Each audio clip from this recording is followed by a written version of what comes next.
Welcome learners. Let's discuss some important previous year paper और ये हमारा जो पेपर है वो है MP पब्लिक सर्विस कमीशन 2024 का। ये 2022 का था जो कि एग्ज़ाम हुआ था 2024 को और एग्ज़ाम हुआ था 4/8/2024 को। तो ये भी लेटेस्ट ही पेपर है और जितने भी पेपर हो चुके हैं वो सभी हमारे लिए बहुत ही बेनिफिशियल रहते हैं क्योंकि हम उससे सीखते भी हैं और एक मॉक टेस्ट भी देते हैं और अपने जो भी हमको याद होता है उसको रिवाइज़ भी करते हैं कि हम कितना कर पा रहे हैं और कितना हमारी जो पावर है वो कितनी स्ट्रॉन्ग है, कितना हम रिकॉल कर पा रहे हैं चीज़ों को, वो सब कुछ हम लोग इन पेपर्स के माध्यम से टेस्ट करते हैं। तो पेपर लगाना बहुत ही इम्पोर्टेंट वर्क हो जाता है। कोई भी आप एग्ज़ाम की तैयारी कर रहे हैं तो जितने भी एग्ज़ाम हो चुके हैं उन सभी को तब तक लगाना ना छोड़ें जब तक आपको आपका डिज़ायर्ड गोल ना मिल जाए।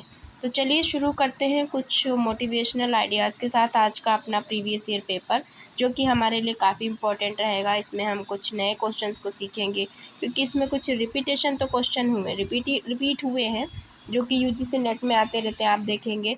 कुछ नए क्वेश्चंस भी आए हैं, कुछ एनालिटिकल आए हैं, कुछ ऐसे आए हैं जो आप सोचेंगे कि अच्छा ये भी हमें पढ़ना चाहिए था, ये भी ध्यान देना चाहिए था। और कुछ में ऐसा है कि आप एक क्वेश्चन देखेंगे, मैं उसमें और चीज़ें बताऊंगी तो एक साथ आपको कई चीज़ें लर्न होंगी। तो चलिए हम लोग शुरू करते हैं, ये हमारे लिए काफ़ी इम्पोर्टेंट रहेगा। तो इसमें हमारा पहला क्वेश्चन है, निम्नलिखित में से किस शोध पद्धति का जो उद्देश्य है वो सक्रिय भागीदारी और करीबी अवलोकन के माध्यम से संस्कृति का अध्ययन करना है। तो यानी निम्नलिखित में से किस रिसर्च मेथड का एम सक्रिय भागीदारी और करीबी अवलोकन के माध्यम से संस्कृति का अध्ययन करना है। तो हिस्टोरिकल मेथड में तो ऐसा होता नहीं है और ना तो मात्रात्मक अनुसंधान में ना तो स्टैटिस्टिकल में, ये हो जाएगा नरवंश विज्ञान पद्धति में। तो इसमें क्या होगा, करीबी अवलोकन के माध्यम से संस्कृति का अध्ययन करना हो जाएगा। तो ऑप्शन इसमें जो डी है वो करेक्ट आंसर हो जाएगा। नेक्स्ट है, विभिन्न उद्देश्यों के लिए शोधकर्ता के अलावा किसी अन्य द्वारा एकत्रित आंकड़ों के विश्लेषण की विधि को क्या कहते हैं। तो जब किसी अन्य द्वारा एकत्रित आंकड़े के विश्लेषण की मेथड होगी तो उसको हम क्या कहेंगे। तो जैसे कि किसी अन्य के द्वारा, मतलब जो हमारा पहले से ही हो चुका है, जैसे कि न्यूज़पेपर में, प्रिंट मीडिया में, उनके द्वारा जब हम करेंगे तो वो क्या हो जाएगा, व्यक्तिगत अध्ययन, प्रक्षेपी विधि प्रवृत्तियाँ, अनुमापन प्रवृत्तियाँ या फिर कंटेंट एनालिसिस। तो वो हो जाएगा कंटेंट एनालिसिस। तो यहाँ से हम इसको देख सकते हैं, उन्होंने क्लियरली मेंशन नहीं किया है लेकिन थोड़ा सा दिमाग लगाएंगे तो समझ में आ जाएगा। नेक्स्ट है, प्रमाप अथवा प्रमाणिक विचलन विधि का प्रतिपादन कार्ल पियर्सन ने किस वर्ष में किया था। तो कार्ल पियर्सन ने जो प्रमाप या प्रमाणिक विचलन विधि का प्रतिपादन किया था वो किया था 1893 में। तो इसमें कंफ्यूज नहीं होना है, 1893 में किया था। तो ऑप्शन सी करेक्ट हो जाएगा। नेक्स्ट जो है, अलगाव की अवधारणा से कौन सा कथन गलत है। तो इसमें गलत कथन हमें देखना है एलिनेशन में। तो अलगाव का कारण व्यक्तिगत संपत्ति होती है, अलगाव का कारण श्रम विभाजन होता है, अलगाव का कारण वर्ग और जाति का वर्चस्व होता है, अलगाव का कारण शोषण होता है। तो अगर देखा जाए तो अलगाव के कारण ये सारे ही होते हैं और आयोग ने इस क्वेश्चन को कर दिया है डिलीट, इसमें कोई भी आंसर नहीं माना गया है। तो इस क्वेश्चन को उन्होंने इसमें सभी को मार्क्स दिया है, तो इसको हम लोग नहीं डिस्कस करते हैं। कारखाना व्यवस्था में जो कारखाना व्यवस्था में किसकी आवश्यक विशेषता नहीं है। तो यहाँ पे पूछ रहा है कारखाना व्यवस्था की आवश्यक विशेषता कौन सी नहीं है। तो वैसे इसका गिल्ड माना गया था लेकिन बाद में इन्होंने मुक्त श्रम को भी मान लिया था। तो ऑप्शन दोनों ही ए और बी दोनों ही इसमें सही माने गए, मुक्त श्रम और गिल्ड सिस्टम दोनों ही इसमें करेक्ट आंसर माने थे आयोग ने। तो इसमें दो आंसर है, option A and option B. Next है, निम्नलिखित में से कौन सा पोषण अभियान का लक्ष्य समूह नहीं है। तो पोषण अभियान का कौन सा लक्ष्य इसमें समूह नहीं आएगा। वो हमारा हो जाएगा। गर्भवती महिलाएं तो होती हैं इसमें, 0 से 6 वर्ष के बच्चे भी होती हैं, और जो स्तनपान कराने वाली माताएं वो भी होंगी, लेकिन बुजुर्ग महिलाएं इसमें इसका समूह नहीं होती हैं। तो ऑप्शन सी करेक्ट हो जाएगा। अटल बिहारी बाल आरोग्य मिशन का उद्देश्य क्या है? तो अटल बिहारी बाल आरोग्य मिशन का जो उद्देश्य है वो है राज्य के बच्चों में कुपोषण को रोकना और 5 वर्ष तक की मृत्यु दर को कम करना, या फिर 6 वर्ष तक के बच्चों में अत्यधिक गरीबी और भुखमरी को खत्म करना, या फिर बीपीएल परिवारों के 14 वर्ष तक के बच्चों को राशन उपलब्ध कराना, या फिर प्रमुख संक्रामक रोगों के खिलाफ 5 साल तक के बच्चों का टीकाकरण। तो इसमें है अटल बिहारी बाल आरोग्य मिशन। तो इसका उद्देश्य है राज्य के बच्चों में कुपोषण को रोकना और 5 वर्ष तक के बच्चों की मृत्यु दर को कम करना। तो ऑप्शन ए करेक्ट हो जाएगा। नेक्स्ट है एसडी लक्ष्य को प्राप्त करने का वर्ष क्या है? तो एसडी जो लक्ष्य है उसको प्राप्त करने का वर्ष जो है वो है 2030। तो ऑप्शन बी करेक्ट हो जाएगा। मध्य प्रदेश के किस जिलों को ऊर्जा राजधानी भी कहा जाता है? तो ये तो जीएस का क्वेश्चन है, बहुत आसानी से सभी को पता होगा। तो ये ऊर्जा की जो राजधानी कहा जाता है वो सिंगरौली को कहा जाता है। तो ऑप्शन 2 करेक्ट हो जाएगा। लोक समाज एवं कृषक समाज की अवधारणा किसने दी? तो लोक समाज और कृषक समाज की जो अवधारणा दी है वो दी है मिल्टन सिंगर, रेडफील्ड श्रीनिवास, योगेन सिंह ने। तो वो रेडफील्ड ने दी है। तो ऑप्शन 2 करेक्ट हो जाएगा। निम्नलिखित में से कौन लोक संस्कृति का स्रोत नहीं है? तो लोक संस्कृति का स्रोत कौन सा नहीं है? तो लोक कथा तो स्रोत है, लोक साहित्य भी है, पौराणिक कथाएं भी हैं, लेकिन अनुसंधानमत साहित्य इसका वैसे भी स्रोत नहीं होगा। तो ये तो बहुत आसानी से सभी को पता चल जाएगा। तो ऑप्शन डी करेक्ट हो जाएगा। नेक्स्ट है सिमोन कुटनेट्स के अनुसार किन 3 प्रकार के समायोजन निरंतर आर्थिक प्रगति की शर्त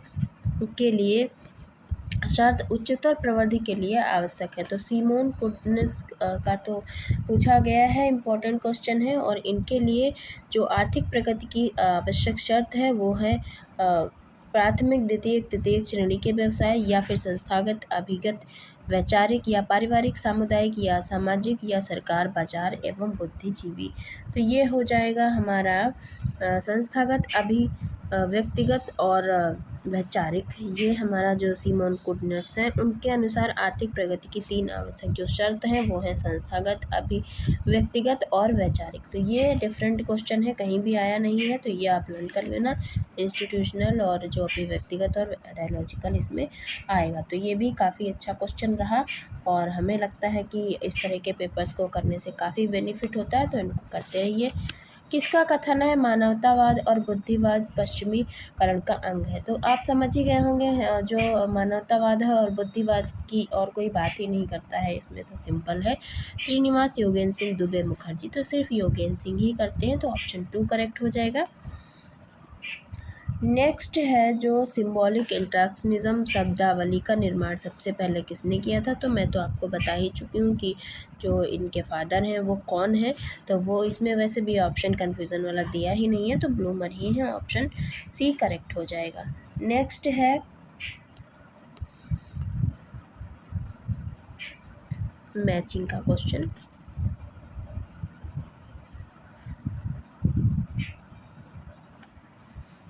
तो मैच कर लेते हैं। वेवलिन ने क्या कहा? औद्योगिकरण के कारण समाज में बहुआयामी परिवर्तन आता है।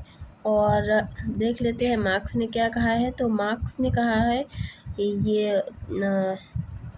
ये तो ठीक है। मार्क्स ने क्या कहा? मार्क्स तो उत्पादन प्रणाली की बात करते हैं। तो उत्पादन प्रणाली बदल जाने से सामाजिक संबंधों में परिवर्तन होता है। यहाँ से हमें आंसर आसानी से मिलेगा। उसके बाद दुर्खीम ने क्या कहा? वो तो डेंसिटी की बात करते हैं, पॉपुलेशन डेंसिटी की बात इसमें हो रही है। औद्योगिकरण और जनसंख्या घनत्व में वृद्धि के कारण समाज जटिल हो जाता है।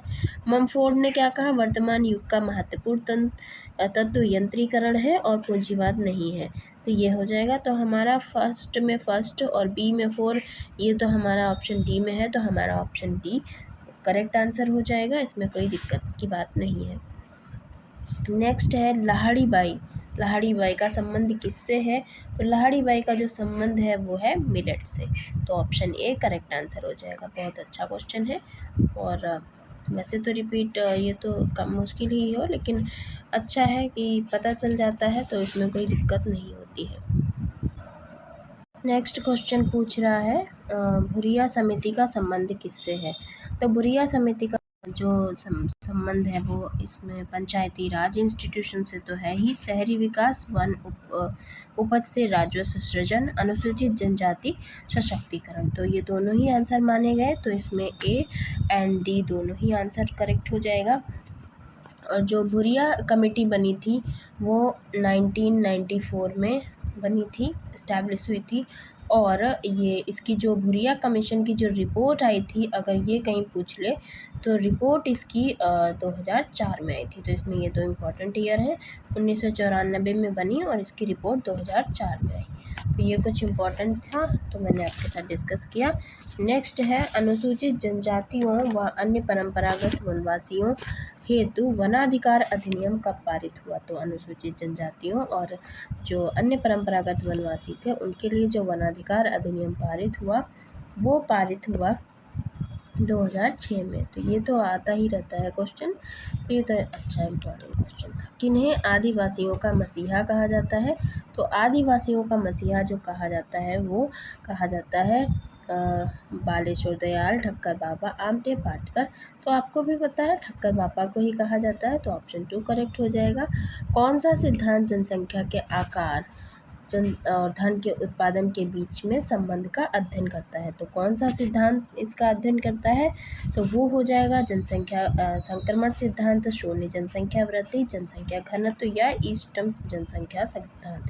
तो वो हो जाएगा इष्टतम जनसंख्या सिद्धांत। और ये काफ़ी क्वेश्चन इससे आता ही रहता है एक ना एक, जब आकार और जनसंख्या के धन के उत्पादन की बात होगी तो इष्टतम जनसंख्या सिद्धांत उसका करेक्ट आंसर हो जाएगा। तो ऑप्शन डी करेक्ट हो जाएगा।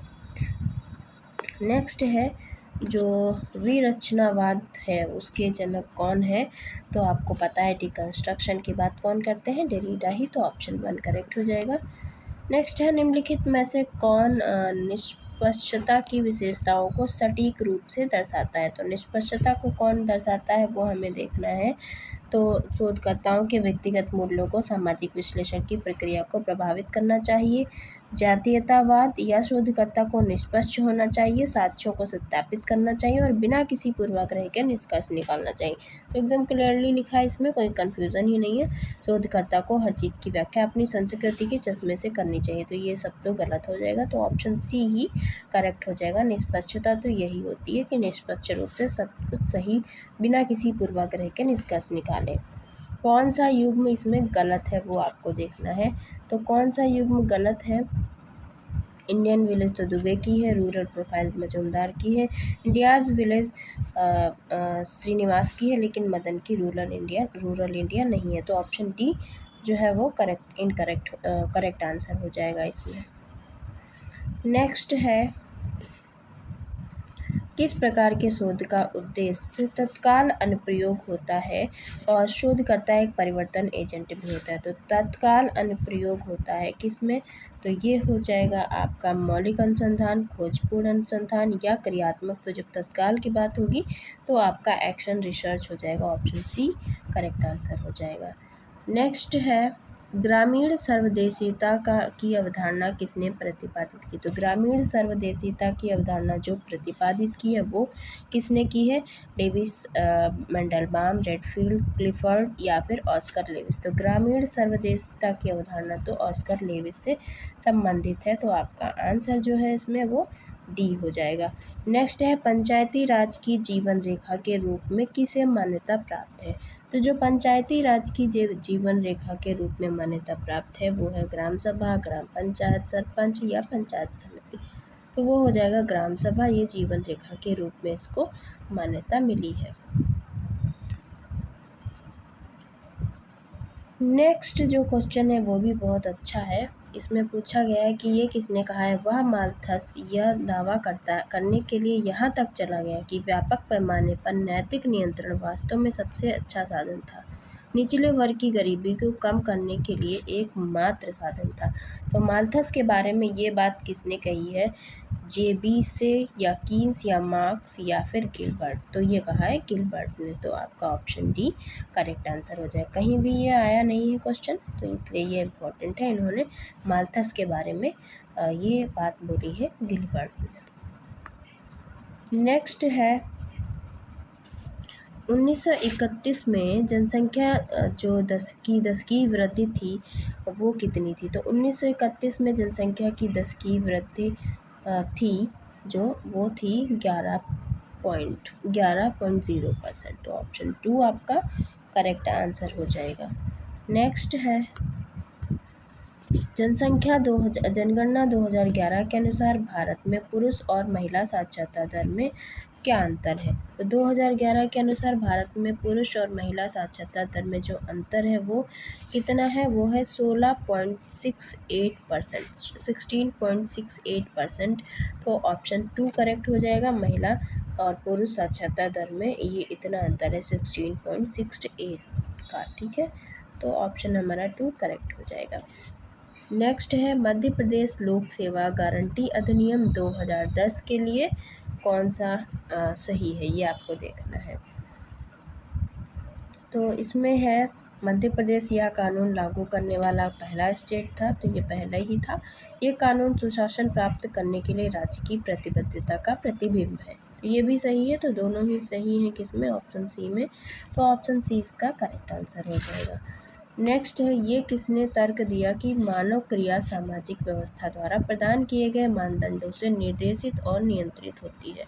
तो ये किसने कहा है? मानव क्रिया सामाजिक व्यवस्था द्वारा प्रदान किए गए मानदंडों से ही निर्देशित और नियंत्रित होती है।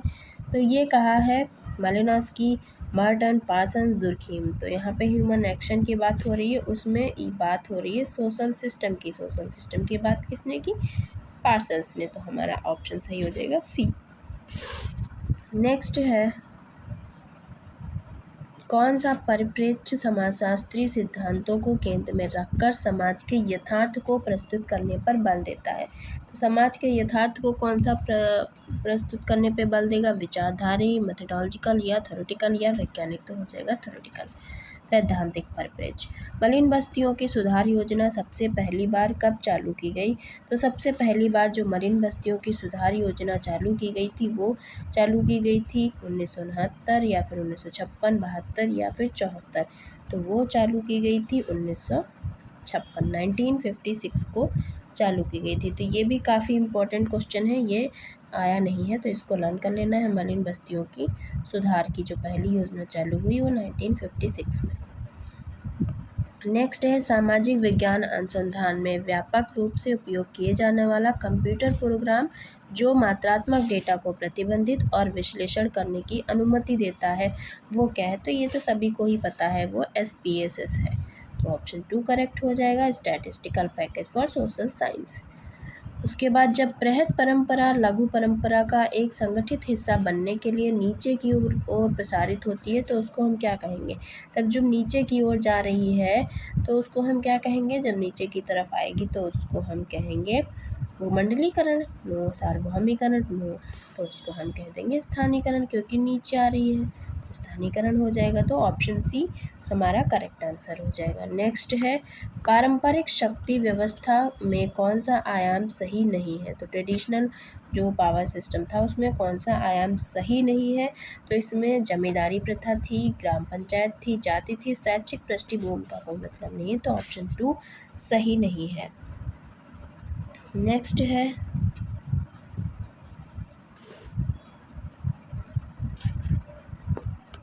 उत्पादन की ताकतें समाज की अधिसंरचना का निर्धारण करती हैं। ये तो आपको आसानी से समझ में आ गया होगा। सब स्ट्रक्चर सुपर स्ट्रक्चर की बात कौन करते हैं? वो करते हैं मार्क्स। तो ऑप्शन सी सही हो जाएगा। नेक्स्ट है श्रमिक संघों का अंतिम उद्देश्य श्रमिकों का उद्योग पर नियंत्रण करना है। तो श्रमिक संघों का अंतिम उद्देश्य श्रमिकों का उद्योग पर नियंत्रण करना है, ये किसने कहा है? तो ये कहा है गिरी, DGH कोल, बैरोन या लिस्टर। तो ये कहा है GDH कोल ने। श्रमिक संघों का अंतिम उद्देश्य श्रमिक उद्योगों पर नियंत्रण करना है। तो ऑप्शन बी करेक्ट हो जाएगा। संविधान के किस अनुच्छेद में राज्यों को पंचायत गठन का निर्देश दिया गया है? तो पंचायत गठन की बात किस में हुई है? वो आर्टिकल 40 में हुई है। ये इसके जीएस में भी आया था और इसमें भी रिपीट हुआ। तो इस तरह से पंचायत का गठन वैसे भी काफ़ी इम्पॉर्टेंट है। तो जब भी पंचायत की बात होगी तो आर्टिकल 40 आपको याद रखना है, कंफ्यूज नहीं होना है। आर्टिकल 40 इसका करेक्ट आंसर हो जाएगा, ये आपको नोट कर लेना है। नेक्स्ट है 74वें संविधान संशोधन अधिनियम को राष्ट्रपति की स्वीकृति कब मिली? तो ये भी बहुत अच्छा क्वेश्चन पूछा, हालांकि ज़्यादातर लोगों को पता होगा। 1993 तो पता रहता है, लेकिन 20 और 21 अप्रैल में कन्फ्यूज़न हो सकता है।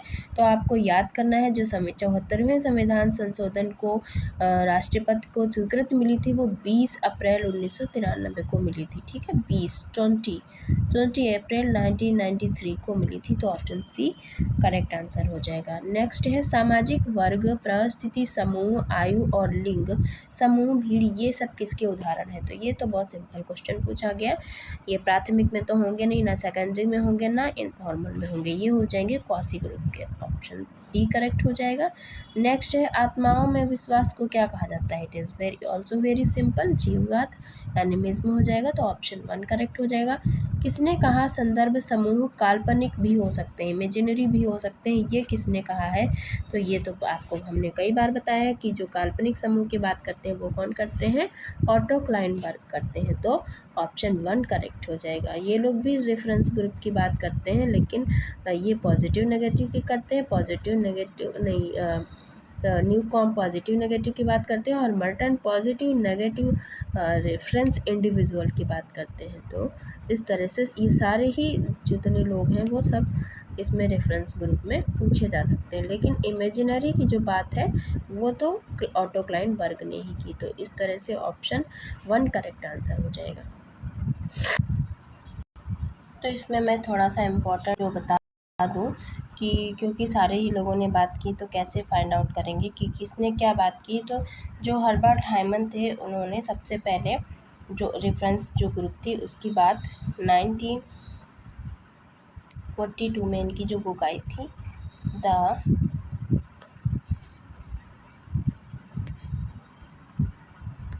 साइकोलॉजी ऑफ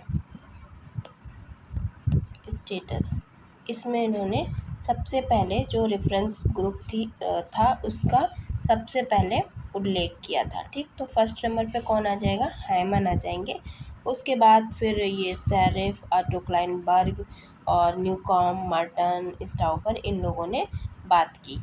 तो इसमें जो मर्टन थे, मर्टन ने अपने जो विचार व्यक्त किए थे, मर्टन ने इसमें 2 आधार बताए कि 2 आधार पर जो ये रेफरेंस ग्रुप होता है वो होता है, कहीं पूछ ले तो उसमें एक उन्होंने एस्पायर्स की बात की, मतलब आकांक्षा की बात की।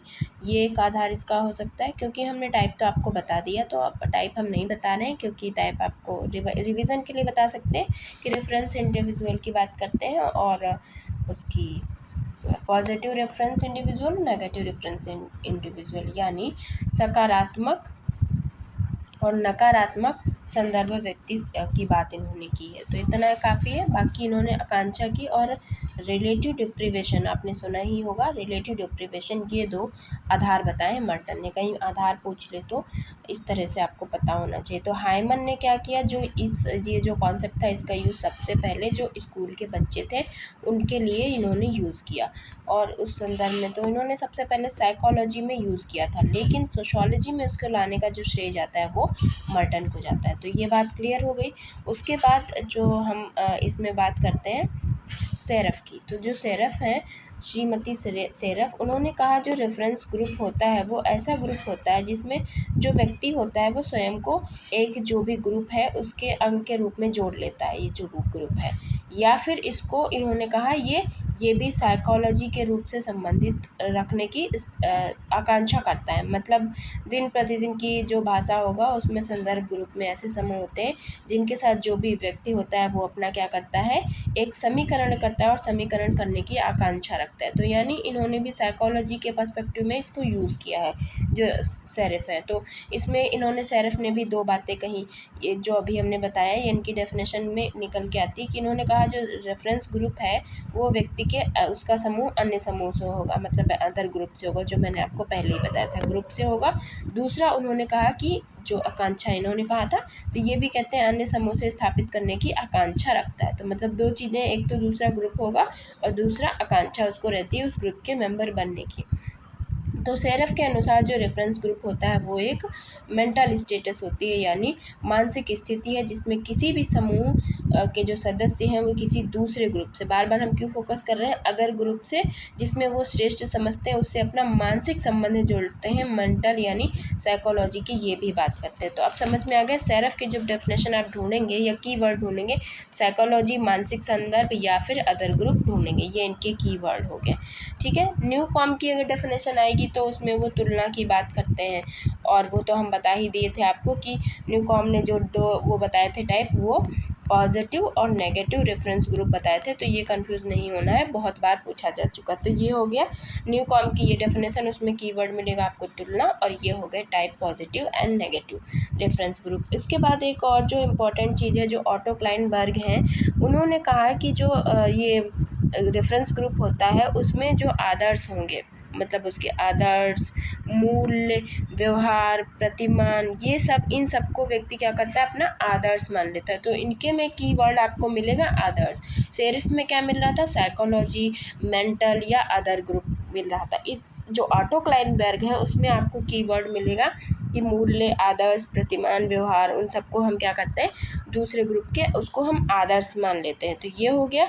दूसरा कीवर्ड इसमें हो जाता है, उन्होंने कहा है कि रेफरेंस ग्रुप में जो व्यक्ति होता है उसमें बेस्ट पीपल की नकल करता है। तो ये भी आपको मिल सकता है कीवर्ड, बेस्ट पीपल की नकल करने की बात किसने की, ऑटो क्लाइनबर्ग ने, क्योंकि इसमें हम इमेजिनरी, काल्पनिक की बात करते हैं ना, तो बेस्ट पीपल की नकल करते हैं। और इस प्रकार नकल का जो आधार होता है, इस बेस्ट पीपल की नकल करने का आधार वो क्या होता है, इमेजिनरी होता है, यानी कल्पना के आधार पर हम उसकी नकल करते हैं। तो इस तरह से जो ऑटो क्लाइनबर्ग हैं उन्होंने कहा संदर्भ समूह का व्यवहार काल्पनिक भी हो सकता है, मतलब हम उसमें नकल भी करते हैं। तो इस तरह से जो ऑटो क्लाइनबर्ग हैं उन्होंने भी जो रेफरेंस ग्रुप है उसके टू टाइप्स बताए हैं। वो कौन कौन से, इमेजिनरी रेफरेंस ग्रुप और रियल रेफरेंस ग्रुप। तो इस तरह से हमने देखा जो ऑटो क्लाइनबर्ग हैं उनके जो दो टाइप हैं वो कौन कौन से हो जाएंगे, एक तो यही इमेजिनरी हो जाएगा और दूसरा हो जाएगा रियल रेफरेंस ग्रुप। तो ये हम आपको बता दिए हैं कि आप कंफ्यूज ना हो। तो इस तरह से हमने सभी के जो मेन की पॉइंट थे वो बताए आपको, तो आपको कंफ्यूज नहीं होना है।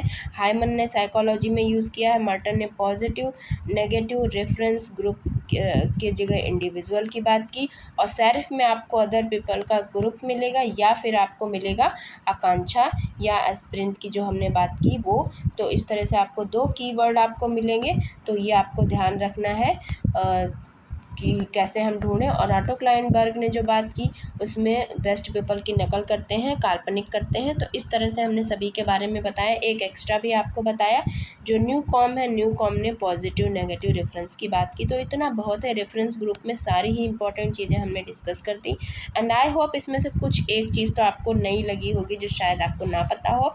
और मर्टन ने जो आधार दो बताए हैं उसमें एक उन्होंने आकांक्षा, दूसरा रिलेटिव डेप्रिवेशन। तो ये आप किसी को बताना चाहें तो ये भी बता सकते हैं कि इसके दो आधार कौन से होते हैं। तो आकांक्षा और रिलेटिव डेप्रिवेशन जो होता है ये रेफरेंस ग्रुप के आधार होते हैं अकॉर्डिंग टू मर्टन। ये भी पूछ सकता है और वो भी। और वैसे जो मर्टन ने दो संदर्भ समूह के टाइप बताए हैं वो कौन से हैं वो हम आपको बता चुके हैं। परस्पर संपर्क युक्त और संघर्षरत, यानी म्यूचुअली सस्टेनिंग रेफरेंस ग्रुप और कॉन्फ्लिक्टिंग रेफरेंस ग्रुप होता है। तो एक तरफ ये भी बताया है, दूसरा अगर पॉजिटिव नेगेटिव के साथ आप देखेंगे तो उसमें इंडिविजुअल रहेगा। तो बहुत कुछ मैंने बता दिया है, मुझे लगता है इससे आगे रेफरेंस ग्रुप में तो और कुछ भी नहीं आने वाला है। चलिए, बहुत ज़्यादा डिस्कशन हो गया, अब आगे हम लोग बढ़ते हैं और देखते हैं आगे क्या बात हो रही है, तो उसको भी हम डिस्कस कर लेते हैं। और आगे इन्होंने पूछा है सदरलैंड के अनुसार जो सामाजिक दृष्टिकोण है उसके जो आपराधिक तत्व हैं वो कितने हैं। तो जो तत्व उन्होंने बताए वो कितने बताए, इम्पोर्टेंट क्वेश्चन है। और तत्व जो बताए हैं वो बताए उन्होंने 3, 4, 5, 7। तो उन्होंने 3 तत्व बताए हैं सदरलैंड ने। वो तो ठीक है, इसमें जो इम्पोर्टेंट चीज़ है वो थोड़ा सा डिस्कस कर लेते हैं। इन्होंने जो अपराधी को बांटा है वो कौन कौन से टाइप में बांटा। तो यहाँ पे पहले हम बात कर लेते हैं अपराध की। अपराध को किन भागों में बांटा है, तो अपराध को जो इन्होंने बांटा वो सदरलैंड ने बांटा है 2 भागों में। तो एक हो जाता है साधारण अपराध और दूसरा हो जाता है गंभीर अपराध। तो कहीं पूछ ले, आजकल पता नहीं क्या पूछ ले, तो इसलिए हम ध्यान आ गया तो हम यहाँ पे बता दे रहे हैं गंभीर अपराध। तो अपराध को इन्होंने 2 भागों में बांटा, साधारण यानी मिसडेमिनर और गंभीर को बोलेंगे फिलेनी। अगर हिंदी में याद है तो हिंदी में, अगर इंग्लिश में याद रहे तो इंग्लिश में आप इसको कर लेना, ठीक है। तो साधारण हो गया जैसे कि चोरी कर ली, मारपीट कर ली, ये सब इसमें आ जाएगा। गंभीर में जैसे किसी की हत्या कर दी या किसी का रेप कर दिया, तो ये सब इसमें आ जाएगा। तो हमने ये बात की कि अपराध को उन्होंने 2 भागों में बांटा। अब हम बात करते हैं कि जो सदरलैंड है उन्होंने अपराधी को कितने भाग में बांटा। अभी हम अपराध की बात कर रहे थे, क्राइम। अब क्रिमिनल्स को उन्होंने कितने भागों में बांटा ये भी देख लेते हैं। तो उन्होंने क्रिमिनल्स को भी 2 भागों में बांटा। वो कौन कौन सा, एक तो उन्होंने निम्न वर्गीय यानी लोअर क्लास में बांटा और दूसरा उन्होंने वाइट कलर, जो हम लोग पढ़ते रहते हैं, तो दूसरा वाइट कलर में बांटा। तो ये 2 हो गया, 2 भागों में बांटा। तो लोअर में जैसे गरीबी हो गया या दरिद्रता हो गया, ये सब आ जाएगा। और वाइट कलर में जैसे किसी को धोखा देना, टैक्स चोरी, घूसखोरी, ये सब कुछ आ जाएगा।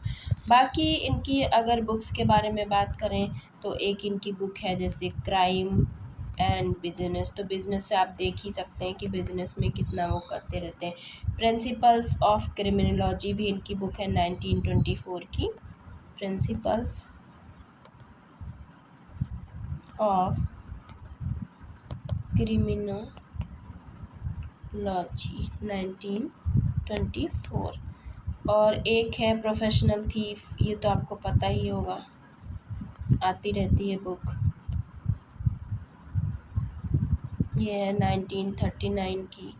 नेक्स्ट है वाइट कलर क्राइम 1949 की। तो कुछ ये इम्पोर्टेंट बुक है, तो इनको देख लेना। बाकी तो बहुत ज़्यादा इम्पोर्टेंट नहीं था। तो 2 तरह के अपराध बताए हैं और 2 तरह के अपराधी बताए हैं, तो इसमें कंफ्यूज नहीं होना है। और इम्पोर्टेंट बुक्स भी मैंने बता दी। वाइट कलर क्राइम जो है सम्मानित और उच्च सामाजिक परिस्थिति के व्यक्ति द्वारा अपने व्यवसाय के दौरान में किया हुआ एक अपराध होता है। तो ये बात किसने बोली, तो अभी हम बता ही रहे थे वाइट कलर, तो आप जानते ही हैं सदरलैंड ने बोली है। भारत के बदलते हुए गांव, इंडियाज चेंजिंग विलेज, ये बुक किसने लिखी है, तो ये बुक जो लिखी है वो लिखी है एससी दुबे ने। तो ऑप्शन डी करेक्ट हो जाएगा। जीरो डिफेक्ट और जीरो इफेक्ट फार्मूला किससे संबंधित है, ये बहुत इंपॉर्टेंट है। जीरो डिफेक्ट और जीरो इफेक्ट फार्मूला जो संबंधित है वो संबंधित है आपका संगठनात्मक विशेष विकास, आर्थिक विकास, आधुनिकता या सस्टेनेबल डेवलपमेंट। तो सस्टेनेबल डेवलपमेंट से संबंधित है।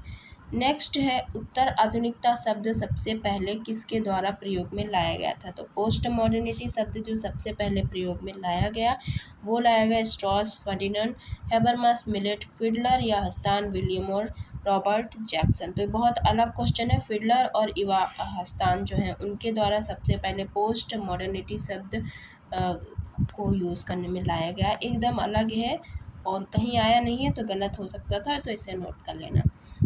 परिवार नियोजन के समर्थन में आधिकारिक राष्ट्रीय जनसंख्या नीति अपनाने वाला विश्व का सबसे पहला जो राज्य है वो कौन सा है, तो ये है भारत। तो इसमें जो सबसे पहले इन्होंने जो मतलब अडॉप्ट किया था वो 1952 में इंडिया सबसे फर्स्ट कंट्री थी वर्ल्ड में जिसने किया था नेशनल फैमिली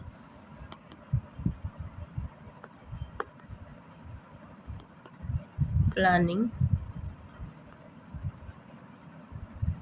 प्रोग्राम,